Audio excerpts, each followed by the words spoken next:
जब हम चाय के ढाबों पर जाते हैं तो हमें बहुत बड़ी तादाद में नौजवान, ख़ास तौर पर कराची की आवाम हमें नज़र आती है। जो चाय के ढाबों पर हमें दूध और पत्ती मिलती है, हमारी सेहत के लिए बहुत ज़्यादा नुकसानदेह है। आज मेरे हाथ में दूध भी है और पत्ती भी है। जो पत्ती है और ये जो दूध है मेरे हाथ में, इसको लेकर ज़रा अंदर चलते हैं और देखते हैं किस तरीके से इसको टेस्ट किया जाता है। ये जो इतनी ख़तरनाक रिपोर्ट्स आप लोग बनाते हैं हमारे लिए कि बंदा ना दूध पिए ना चाय पिए, कहाँ जाएँ हम लोग? हमारे पास जो अभी ड्राइव चली थी तो मेनली उसमें डिटर्जेंट तक भी हमारे पास मिल रहा था। उसके ऊपर जो बलाई होती है वो हटा लेते हैं क्योंकि वो बहुत महंगी बिकती है। फिर उसके बाद उसको फ्रॉथ उसको दिखाने के लिए वो डिटर्जेंट ऐड ऑन कर देते हैं और ये निकला है। दूध को मैं इसके अंदर निकालूंगी जो कि इसकी क्यूबेट है। इसको मैं यहाँ पे ओके पे क्लिक कर दूंगी। अब दूध को किसी भी बॉटल में लेना, उसको हेविली शेक करें। दैट मीन्स उसके अंदर डिटर्जेंट डला हुआ है। किट्स हैं जो PCSR वगैरह से मिलती है तो भैया तो उनके अंदर आप डिप कर लें और वो कलर डिटेक्ट करके आपको बता देंगी। प्रोटीन बताया है 1.44, फैट हमारे पास 2 से 8 होना चाहिए था, प्रोटीन 2 से 7। अब इसका प्रोटीन जो है अंडर द रेंज आ रहा है। ये दूध था और दूध के अंदर आपने केमिकल डाला है। हाँ। और अगर केमिकल के बाद ये ब्लू कलर का हो जाए तो इट मींस कि इसके अंदर डिटर्जेंट्स ऐड हैं। ये 550 डिग्री सेंटीग्रेड पे इसको जो है पहले बर्न आउट करते हैं टोटल, फिर उसके बाद जो है ये मोर ओवर फर्दर टेस्टिंग के लिए जाता है। पत्ती के अंदर मेनली जो हम चेक करते हैं वो एडिट कलर चेक कर रहे होते हैं और पॉलीफिनॉल्स वगैरह चेक कर रहे होते हैं। अच्छा, इसके अंदर पत्ती पड़ी हुई है? जी जी।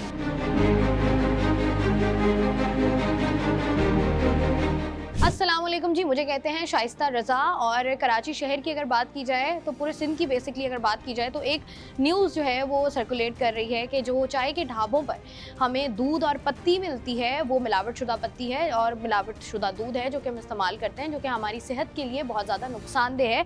तो यही वजह है कि आज मेरे हाथ में दूध भी है और पत्ती भी है। लेकिन इस दूध और पत्ती का हमने करना क्या है वो तो हम बाद में बताएंगे। लेकिन अगर इस रिपोर्ट की बात की जाए तो इस रिपोर्ट के मुताबिक बहुत सारी ऐसी चीज़ें हैं जो कि इनमें शामिल की जाती हैं। और उसके बाद जब हम चाय के ढाबों पर जाते हैं तो हमें बहुत बड़ी तादाद में नौजवान, ख़ास तौर पर कराची की आवाम हमें नज़र आती है। एक के बाद एक जो चाय का कप मंगवा रहे होते हैं और उसके बाद वो चाय एंजॉय कर रहे होते हैं और बैठ के बहुत सारे बड़े बड़े प्लान्स बना रहे होते हैं। 3-3 बजे तक ये चाय के ढाबे और कहीं कहीं पर तो 24-24 घंटे ये चाय के ढाबे खुले हुए होते हैं और लोग जो हैं वो उनकी तादाद में दिन ब दिन इजाफा ही होता जा रहा है। तो इसके लिए जो है इम्पॉर्टेंट चीज़ ये है कि ये रिपोर्ट तो हमारे सामने आ गई, लेकिन ज़रूरी ये है कि देखा जाए कि इसके अंदर क्या क्या चीज़ें जो हैं वो बेसिकली शामिल होती हैं और किस तरीके से इसको टेस्ट किया जाता है। तो यही प्रोसेस आपको भी दिखाने के लिए, ख़ुद भी देखने के लिए इस वक्त मैं मौजूद हूँ कराची यूनिवर्सिटी में। और कराची यूनिवर्सिटी के जो फूड एंड साइंस डिपार्ट है वहाँ पर जो है वो सिंध फूड अथॉरिटी की जानिब से एक लैब बनाई गई है जहाँ पर तमाम तर टेस्टिंग होती है, जहाँ पर तमाम तर मशीनरी मौजूद है, जैसे कि आपको नज़र भी आ रहा होगा। तो अपनी जो पत्ती है और ये जो दूध है मेरे हाथ में, इसको लेकर ज़रा अंदर चलते हैं और देखते हैं किस तरीके से इसको टेस्ट किया जाता है और किस तरीके से तमाम तर प्रोसेस होता है। इस वक्त जो है वो मैं लैब के अंदर दाखिल हो गई हूँ और यहाँ पर जो है मुख्तलिफ डिपार्ट्स बनाए गए हैं जहाँ पर मुख्तलिफ तरीके की टेस्टिंग की जाती है और यहाँ पर भी टेस्टिंग हो रही है।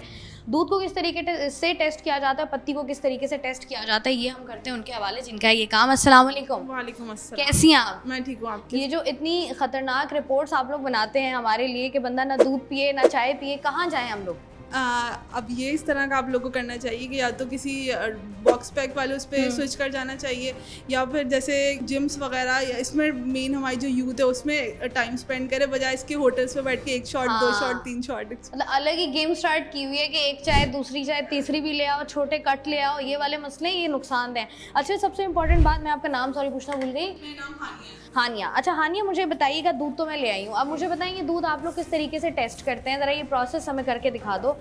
कि बेसिकली कंपोनेंट्स जो होते हैं 2 तरह से टेस्ट होते हैं, एक अडल्ट्रेटेड वाइज टेस्ट होते हैं और एक कंपोनेंट वाइज होते हैं। ये जो मशीन है हमारे पास ये कंपोनेंट्स बताती है। दूध के अंदर से फैट हो गया, SNF हो गया, प्रोटीन हो गया, लैक्टोज हो गया, उसकी डेंसिटी लेक्टी चेक जो है मशीन वो बताती है। देन फिर उसके बाद अडल्ट्रेशन होती है। अडल्ट्रेशन में हमारे पास यूरिया आ जाता है, स्टार्च आ जाता है, डिटर्जेंट आ जाता है, शुगर आ जाती है, सॉल्ट आ जाता है। बेसिकली सारे हमारे पास जो अभी ड्राइव चली थी तो मेनली उसमें डिटर्जेंट तक भी हमारे पास मिल रहा था। तो उसकी कॉस्ट क्या आती है कि दूध के ऊपर जो बलाई होती है वो हटा लेती है क्योंकि वो बहुत महंगी बिकती है। फिर उसके बाद उसको फ्रॉथ उसको दिखाने के लिए वो डिटर्जेंट ऐड ऑन कर देते हैं और ये निकला है।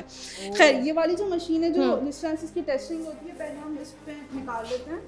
पहले हम आज आपको ये दिखाएंगे कि टेस्टिंग होती किस तरीके से बेसिकली, क्योंकि हमारे जहनों में अमूमी तौर पे ये सवाल आते हैं कि लोग पैसे देकर जो है वो अपना जो भी प्रोडक्ट होता है उसको पास करा लेते हैं, क्वालिटी चेक से वो क्लियर हो जाता है। लेकिन चूँकि लैब की अगर बात करें, बहुत सारी ऐसी मशीनरी यहाँ पर मौजूद है जहाँ पर जो है वो टेस्टिंग की जा रही होती है। तो ये टेस्टिंग का प्रोसेस है और यहाँ से पता चलता है कि क्या क्या चीज़ें हैं जो कि माशाल्लाह से हम जो दूध इस्तेमाल कर रहे हैं उसके अंदर कौन कौन सी चीज़ें शामिल हैं। ये जी दूध गया है बिल्कुल बीकर के अंदर। उसके बाद दूध को मैं इसके अंदर निकालूंगी, जो कि इसकी क्यूबेट है। इसके अंदर निकालने के बाद ये इसका पंप है। इसको मैं यहाँ पे ओके पे क्लिक कर दूंगी। पहले मशीन क्लीन हो जाएगी। क्लीन करने के बाद ये अब इसके अंदर से सक कर लिया। इसके अंदर रेयर कैमरा लगा होता है। कैमरे के अंदर जितने भी इसकी माइन्यूट पार्टिकल्स हैं उसमें चले आते हैं। फिर उसके बाद डिटेक्ट करके जो हमारे प्रोटीन, फैट, एसएनएफ ये बताता है। अमूमन हमारे पास जो जिस तरह से बताया कि फ़ैट अगर हमारे पास जो है लोअर द रेंज होता है या एसएनएफ लोअर द रेंज होता है, तो बाज़ औक़ात ये लोग स्किम मिल्क भी ऐड ऑन कर रहे होते हैं या कार्बोनेट्स मिला देते हैं। कार्बोनेट से होता है वाइट तो शक्ल अपीयरेंस दिख जाती है, बट वो एक्चुअल हमारे पास मिल्क नहीं होता है। वो वाइट पानी हमारे पास मौजूद होता है, हम घरों पर इस्तेमाल कर रहे होते हैं। अच्छा, मुझे हानिया ये बताओ कि जिस तरीके से अब हम दूध ख़वातीन तो इस्तेमाल कर रही होती हैं, मैंने देखा है कि ख़वातीन को सिर्फ एक तरीका आता है कि वो जब दूध बॉयल करती हैं और वो नीचे से जब जम जाता है, नीचे लग जाता है, तो वो कहते हैं कि इस दूध में कोई ना कोई मसला है, इसके अंदर कोई खाद वगैरह डाली हुई है, कोई स्टार्च डाला हुआ है। इसके अलावा कोई तरीके? मेनली जो अगर हम डिटर्जेंट अगर हम चेक करना चाहें तो वैसे तो हमारे पास किट है, लेकिन उसके अलावा भी मेथड है कि आप दूध को किसी भी बॉटल में लेना और उसको हेविली शेक करें। तो बहुत ज़्यादा अगर शेक होगा, उसके बाद अगर फ्रॉथ उसके काफ़ी सारे ऊपर अगर निकल कर आ रहे हैं, दैट मीन्स उसके अंदर डिटर्जेंट डला हुआ है। अगर फ्रॉथ नहीं बनकर आ रहे, वो एक्चुअल मिल्क ही रहेगा कितनी दफ़ा भी अगर आप शेक कर लें। अगर नहीं निकल कर आ रहे तो फिर वो उसके अंदर डिटर्जेंट ऐड नहीं हुआ। उसके अलावा स्ट्रिप्स नुमा भी किट्स आती हैं, जैसे ये तो हमारे पास मेथड स्ट्रिप्स भी आती हैं। स्ट्रिप्स को जैसे आपको उसके अंदर ऐड ऑन करना होता है, वो कलर से आपको डिटेक्ट करके बता देते हैं कि इसके अंदर ये चीज़ ऐड है, इसके अंदर ये चीज़ ऐड नहीं है। ये जो किट्स हैं ये आसानी से मिल जाती हैं? कहाँ से मिलती हैं? मेनली PCSR से मिल जाती हैं, या आप जो है इनकी AOC की वेबसाइट है उसके पास भी आप जाएंगी तो वहाँ से भी आपको मिल जाती है, आसानी से मिल जाती है। इसके अलावा कोई तरीका है या नहीं? मेनली जो है फिर वो केमिकल्स के थ्रू ही तरीका चेक किया जाता है। केमिकल्स तो घर में इजीली अवेलेबल नहीं होता है ना, तो मोर ओवर मैं प्रेफर करूँगी। जैसे हमारे पास तो किट्स होते, केमिकल तो घर में नहीं ऑपरेट कर सकते, तो जो किट्स हैं जो PCSR वगैरह से मिलती है, तो भैया तो उनके अंदर आप डिप कर लें और वो कलर डिटेक्ट करके आपको बता देंगी।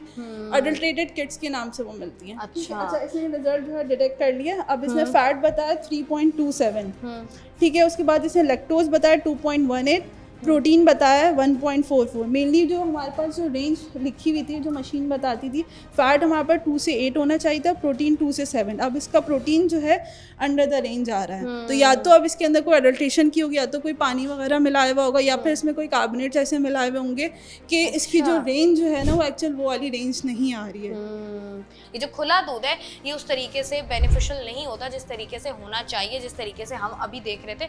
और ये जितने भी नमूने आप कराची शहर से इकट्ठे कर लें, उसका रिजल्ट जो है वो सेम ही मिलता है। ऊपर नीचे 19-20 हो जाता है, लेकिन तरीके जो रिजल्ट है वो पूरे का पूरा सेम ही होता है, जो कि हमारे लिए नुकसानदेह है। अब ज़रा पत्ती की बात कर लेते हैं। हानिया, ज़रा पत्ती भी हमें बता दें किस तरीके से जो है वो आप लोग टेस्ट करते हैं, और साथ ही साथ पत्ती किस तरीके से हमें पता चलेगा कि पत्ती इस्तेमाल के काबिल है या नहीं। अच्छा, इसके अडल्ट्रेशन के टेस्ट अगर आपको अगर देखने हैं तो वहाँ पर अडल्ट्रेशन की किट है, तो फिर वहाँ से भी जैसे कि मैंने बताया कि हमारे पास ये किट्स है, यूरिया हो गई, सॉल्ट हो गई, शुगर हो गई, डिटर्जेंट हो गई, बेसिकली ये वाली चीज़ें चेक की जाती है। सैंपल हमारे पास आए थे 3 तरह के। मेनली अभी मैंने इसके अंदर डिटर्जेंट चेक किया। अच्छा, डिटर्जेंट का ये तरीका होता है, अगर इसके अंदर ग्रे कलर आ जाए तो मतलब कि उसके अंदर डिटर्जेंट ऐड नहीं है, और अगर ब्लू कलर अपेयर हो जाए तो मतलब उसके अंदर डिटर्जेंट ऐड है। अगर इसको अब आपने ये दूध था और दूध के अंदर आपने केमिकल डाला है, हाँ, और अगर केमिकल के बाद ये ब्लू कलर का हो जाए तो इट मींस कि इसके अंदर डिटर्जेंट्स ऐड हैं, और ये ऐड नहीं है। ये दूसरा सैंपल है कि अगर आपके दूध के अंदर डिटर्जेंट नहीं है तो केमिकल डालने के बाद उसका कलर कुछ इस तरीके का लाइट ब्लू होगा, लेकिन अगर डिटर्जेंट ऐड है तो ये ब्लू कलर का होगा। You can see the difference clearly. अगर आपको डिमॉन्स्ट्रेट भी करना, मैं इसके अंदर डिटर्जेंट ऐड करके आपको दिखाऊंगी और ये इसी तरह का कलर चेंज हो जाएगा। अच्छा, पीछे अगर डिटर्जेंट होगा तो मैं इसमें ऐड ऑन करके दिखाऊंगी, तो ये सेम इसी तरह का कलर ये ले लेगा। तो मतलब इसके अंदर वैसे था नहीं, लेकिन चेक करने के लिए कि हाँ ये कलर इस तरह का पेयर करता है, तो ये एडेड है। अच्छा, तो आप इस तरीके से इसको केमिकल के थ्रू आप लोग टेस्ट कर रहे होते हो, तो इसके बाद कोई और प्रोसेस होता है? बस यही प्रोसेस। अच्छा, यही प्रोसेस होता है जिसके बाद पता चल जाता है कि दूध इस्तेमाल के काबिल है या नहीं है। पत्ती की तरफ आ जाते हैं जी। पत्ती हमें मुख्तलिफ शक्लों की और मुख्तलिफ तरीक़ों की क्रश हुई हुई पत्ती, पाउडर फॉर्म में पत्ती मिल रही होती है। पत्ती का क्या हिसाब है हानिया? अच्छा, पत्ती के अंदर मेनली जो हम चेक करते हैं वो एडिड कलर चेक कर रहे होते हैं और पॉलीफिनॉल्स वगैरह चेक कर रहे होते हैं। एडिड कलर मेनली क्या होता है कि जब हम कलर ऐड कर लेते हैं या फिर जो टी लीव्स होते हैं या फिर ड्राइड लीव्स जो कि यूज्ड हो चुके होते हैं वो भी अगेन ऐड ऑन करते हैं इसके अंदर। तो मेनली जो पत्ती के अंदर जो पॉलीफिनॉल कंटेंट होता है ना वो लो हो जाता है, उससे अच्छा। हमें क्रॉस चेक हो जाता है। और फिर इसके अंदर हम ऐश, टोटल ऐश चेक कर रहे होते हैं। टोटल ऐश किस तरह से चेक करते हैं कि क्रूसिबल का सैंपल लेते हैं, अभी मैंने सैंपल लगाए हुए भी हैं, दिखाए ना आए। ये 550 डिग्री सेंटीग्रेड पे हम इसको बर्न आउट करते हैं और ये इसका अंदर मफल फर्नेस है। इसके अंदर अभी मैंने पत्ती के सैंपल्स रखे हुए हैं। अच्छा, इसके अंदर पत्ती पड़ी हुई है जी जी। और अब आप क्या कितने डिग्री है ये 550 डिग्री सेंटीग्रेड पे इसको जो है पहले बर्न आउट करते हैं टोटल, फिर उसके बाद जो ये मोर ओवर फर्दर टेस्टिंग के लिए जाता है। अच्छा, तो यहाँ से क्या पता चलता है? ऐश पता चलती है मेनली। ओह, तो आप जिस पत्ती तरीके के अंदर और कोई कंटेंट तो नहीं डला हुआ उसके अपने कंटेंट के अलावा, तो ये बाकी जो उसका पत्ती का कंटेंट होगा वो सारा जो है बर्न आउट कर देगा और जो बाकी जो फॉरेन मैटर या वेट बचेगा उसको हम टेस्टिंग करने के बाद बता देंगे इसके अंदर और कोई चीज़ तो ऐड ऑन नहीं हुई। अच्छा, जिस तरीके से हमने देखा है हानिया कि चाय आप जब बना रहे होते हो जी। तो लोग कहते हैं कि पानी में जैसे ही आप पत्ती डालो और पत्ती रंग छोड़ दे, हाँ, हाँ। तो इसका मतलब ये है कि पत्ती ठीक है। तो हाँ। ये क्या स्कीम है, ये सही स्कीम है या नहीं? नहीं, ये मैं टेस्टिंग जिस तरह हमने सैंपल्स के किए तो मैं ये कहूँगी कि like as a false scheme है, क्योंकि हमारे पास काफ़ी ब्रांड्स की अलग अलग तरह की पत्ती आई थी, वो भी हमने टेस्ट की और फिर जो होटल की थी वो भी टेस्ट की। लेकिन जो हमने पत्ती ये वाली टेस्ट की जैसे नॉर्मली जो कराची में मिलती है ब्रांड्स, हाँ खुली हुई, और फिर दूसरा जो इंडस्ट्री की भी मिलती हैं, तो उनका कलर मेनली जो है कम आ रहा था एज कम्पेयर टू वाला। अब जो नॉर्मल जो हमारे यहाँ लोग होते हैं वो तो इसी पे कलर पे ही जाते हैं कि कलर अच्छा दिख रहा है तो चाय भी स्ट्रॉन्ग बनी हुई होगी। हाँ, वो कलर ऐड ऑन करने से क्या होता है कि एसिडिटी भी हो जाए, और फिर मेनली कलर जो होते हैं ना वो कार्सिनोजेनिक होता है, कैंसर कॉजिंग होता है। तो इसको कंज्यूम करने से जो है मेनली चांसेस कैंसर के हो सकते हैं, एसिडिटी इश्यूज होते हैं, गैस्ट्रिक इश्यूज होते हैं। तो ये तो अभी नहीं पता चलता क्योंकि ये वो कैंसर तो ऐसा डिजीज़ है ना कि फर्दर ऑन बाद में जाके हमें पता चल रहा होता है। और आजकल तो इस डिजीज़ को लेकर तो काफ़ी पूरा समझे हॉस्पिटल भरे पड़े हैं। ऐसा ही है। ठीक है जी, बहुत बहुत शुक्रिया हानिया। जिस तरीके से हम बात कर रहे थे दूध और पत्ती की सैम्पलिंग यहाँ पर, टेस्टिंग यहाँ पर हो रही होती है, साथ ही साथ थोड़ा सा अगर आगे बढ़ा जाए तो दूध के सैंपल्स हमने आपको बताया कि किस तरीके से जो है वो दूध की टेस्टिंग होती है, और जिस तरीके से बात हो रही थी कि कैंसर कॉजिंग एजेंट्स जो हैं वो इसके अंदर शामिल होते हैं। पत्ती के लिए भी जो अमूमी तौर पर अभी तक जो हम यहाँ पर मौजूद थे, मैंने इनसे पूछा, मैंने कहा भाई ठीक है, अगर ये मसाइल हो रहे हैं तो ये बताया जाए कि इसका ऑल्टरनेटिव क्या है, हम लोग आखिर क्या करें। तो उनका कहना यही है कि हम लोग 4 पैसे बचाने के लिए जो लोकल पत्तियाँ इस्तेमाल कर रहे होते हैं या चाय के ढाबों पर बैठ के हम चाय इंजॉय कर रहे होते हैं, तो बेहतर यही है कि आप जो हैं ये जो आपके पास ब्रांडेड पत्तियाँ हैं या इंडस्ट्री वाली पत्ती होती है जिसको हम ब्रांडेड पत्ती कहते हैं, जो कि थोड़ी सी महंगी होती है, आप वो शामिल करें। और साथ ही साथ अगर खुला दूध आपको मिल रहा है तो खुले दूध की बजाय आपने जो है वो पैकेट वाला दूध इस्तेमाल करना है। और सबसे इंपॉर्टेंट बात यह है कि चाय के ढाबों पर बैठना कम करना है, ज़रा जिम के चक्कर शक्कर लगाएं, अपनी सेहत को भी बेहतर करें और ये कैंसर से भी दूर रहें। मैं हूँ आपकी मेज़बान शाइस्ता रज़ा, मुझे दें इजाज़त, अपना रखिए ख्याल, अल्लाह हाफ़िज़।